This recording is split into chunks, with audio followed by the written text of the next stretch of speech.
Sa mga kabahay, mabilis ang house tour, samahan niyo ako. Itong project na ito is for sale, ilili ko yung details sa baba. So ito ay 163 square meters lot area na may 223 square meters na floor area. So napakaganda ng design, no? Napaka-solid ng design, na modern. May landscape na tayo dito, tempered glass na mga fence. Then automation yung ating pinaka-gate natin. Kasya ang tatlong sasakyan dito, nakahilera. So maganda dahil pag uuwi, automatic na siya. So mabilisan lang to. So ito ay solid door na main door natin. And meron tayong landscape dito. And ito yung pinaka-inverter and battery ng ating solar panels. So naka-solar panel pa ito mga kabahay. So digital lock. So yan. Alam mo na yung password. So ito ang ating pinaka-living, dining and kitchen area. Napakataas ng kisame, napakaluwag, napakaganda. Lagay lang ng TV dito. May konting sofa na rin tayong kasama na rin dito. Tiles all throughout. Then meron tayong painting. May enough space pa tayo dito para malagyan ng kung anong gusto pa nating ilagay. So, very flexible pa yung space. Napakaganda ng natural light and ventilation natin. Dito, may powder room tayo, lavatory, and smart toilet. So, napakaganda dito. Meron na rin tayong salamin para sa inyo. And storage area tayo. Hindi nyo lang makikita dito sa pinaka-ilalim ng stairs para sa konting gamit na kailangan nyo pong ilagay. So, powder room. So, mabilisan lang tayo. Dito tayo naman sa kitchen area. So, meron tayong quartz na countertop, island, ganda. Then, meron tayong hood, ref kasama, cabinets pa extra sa taas, range. And meron tayong sink na napaka-solid, from moderno, mabilisan. So, ayan, napakaganda niya.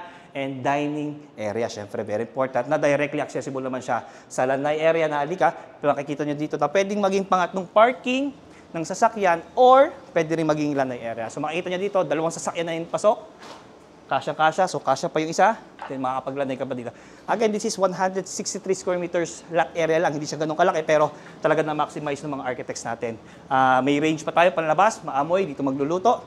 May canopy na rin tayo sa taas para sa ulan, no? And sink, syempre, flexible para mas madaling maghugas ng pinggan.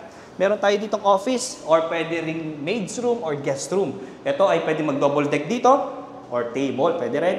Meron siyang sariling toilet and bath. So yun, kabahay, sorry, nagalo na. Ang ating ground floor area. So mabilisan lang to para exercise. Habol ka. So meron tayong window dito or para mga salamin para sa natural na liwanag. May landscape, stairs, wood handrails, tiles tayo para sa floor para mas patagal, less maintenance siya. And syempre, unahin natin ang ating common toilet and bath, emergency light. Then dito meron tayong solid door, lavatory, window and yung salamin, water closet and shower na smart. So nailaw-ilaw pa na. So next tayo, dito tayo sa bedroom number 2. So laki, pwede maglagay ng study table, natural light, malaki, bed, then closet. So copy-paste lang tayo sa bedroom number 3. Dito naman ay ganun din, maluwag, maganda ang kisame. Gumamit tayo PVC panel all throughout doon sa kisame ng bahay na ito. So hallway, bedroom 4 or master's bedroom. So dito naman, ang pinakamalaking bed natin. Siyempre dito, na meron siyang sariling pinaka-balkonahe. So yan, dyan ka na lang. So kita? Sige, labas ka na. Dito, mabilisan lang. So meron akong view galing sa pinakaharap or sa main road. So ganda kung gusto ko ng outdoor experience. So last na ay itong ating pinaka-master's toilet and bath. So meron siyang cute na water closet. Smart din siya.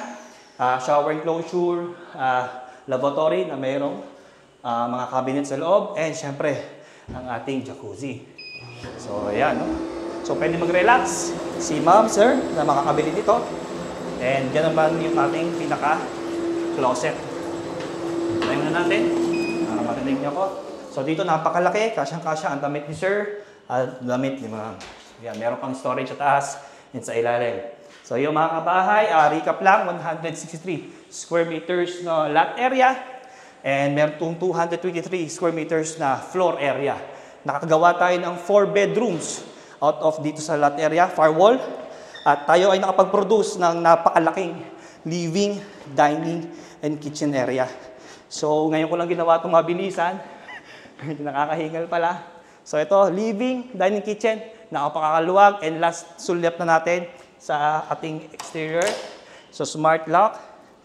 So, ito yung paglabas, no? Sa napakaliwanag, napakaganda. So, yun lang mga kabahay. And thank you for watching. And sana nag-enjoy kayo sa Bobby Dizon Vlog and see you sa next vlogs natin. Paalam! Yes!